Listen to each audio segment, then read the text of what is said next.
In a rural corner of India, belief in spirits or ghosts is widespread, and modern anxieties may make people more likely to report being possessed. I am crouching in the doorway of a tiny but crowded shop 9000 FT up in the Indian Himalayas. I am in the village of Bemni with my husband and 2 children, where I am doing anthropological research on social change. Out of nowhere, the shopkeeper's dog bounds up and begins barking ferociously at my 4-year-old son Finn.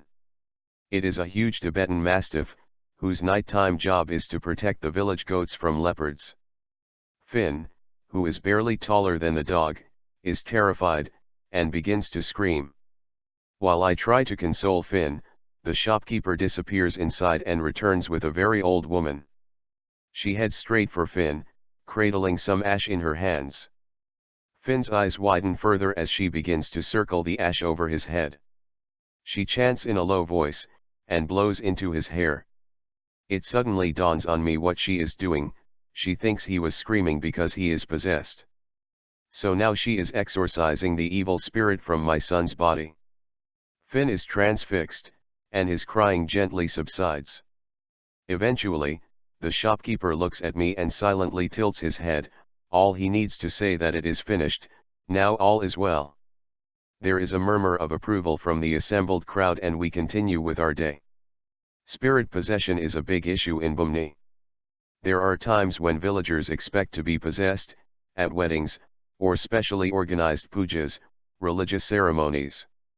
Then the spirit of an ancestor may enter the body of a person, usually in moments of extreme emotion, say when a daughter is being prepared to be given away in a marriage ceremony. The possessed person might cry, shake uncontrollably, fling their arms around, beat their chest. This is part of village culture and it never arouses anxiety. The possessed person quickly recovers to carry on with the rest of the ritual. Possession is also blamed if a child is playing up or a teenager is unusually moody. The parent might call on an elder or a Hindu priest to remove the bad spirit from the body. This possession can be quite low level and continue for some time. Some young people seem to use possession as an excuse. I used to be a hard worker at school, but then I was possessed.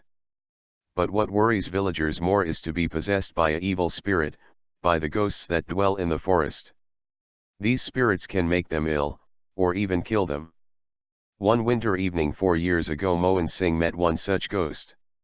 He was fetching wood in the forest when a strange man approached him and asked, "Why are you cutting that tree?" Mohan said the sky suddenly went black as if he had been struck partially blind.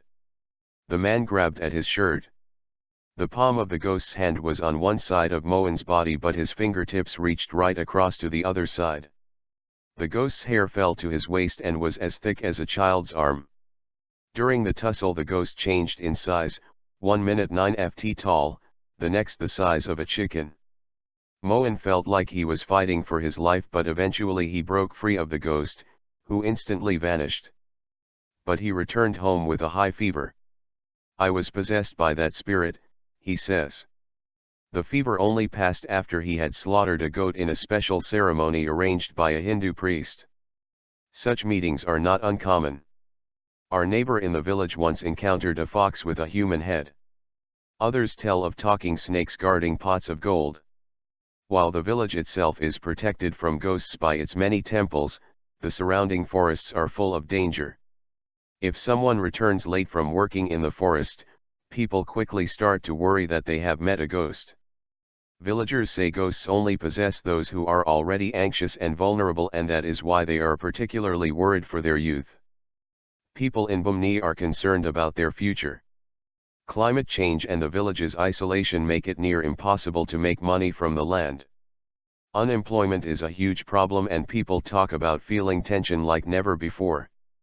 It seems a rise in modern anxiety in the village may be making more people susceptible to possession. Some educated young people only cautiously admit they believe in ghosts. One young woman told me, "I don't believe I will ever see one, but I have seen what they can do to you." Whatever the truth, the fear of ghosts is real enough. Given this experience, when my children cry it gives a whole new meaning to the phrase, "What has got into you?"